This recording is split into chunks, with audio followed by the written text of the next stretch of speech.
I entered Saudi Arabia.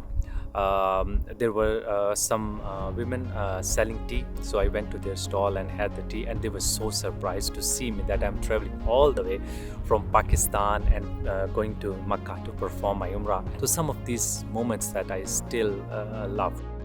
My name is Abrar and I'm basically from Nankana Sahib, a small city near Lahore, probably an hour away.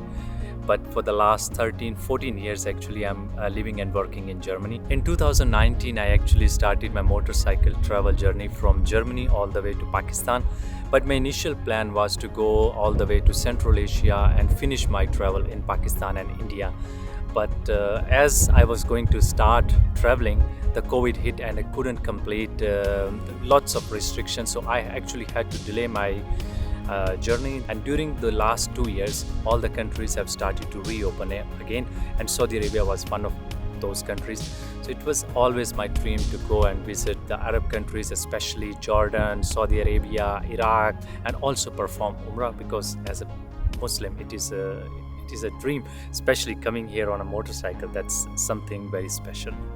I actually started my Pakistan to Saudi Arabia journey probably in the first week of February, and I arrived here after more or less like 49 or 50 days in Medina, and from Medina I went to Makkah to perform my Umrah. In this travel I actually crossed Iran, Iraq, Kuwait, and finally entered Saudi Arabia. The challenging part was also the crossing the borders, especially from Iran to Iraq or going from Pakistan to Iran.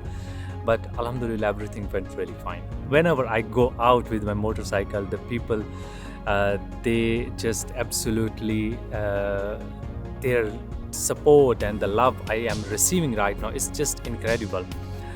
But in the next couple of days, I'm going to start traveling in Saudi Arabia, going to Jeddah and then to south of Saudi Arabia to Aba, Al-Baha, Jazan, then going to Al-Ola towards the Jordan border. So I'm going to spend a lot of time in Saudi Arabia and explore a lot of the cities here.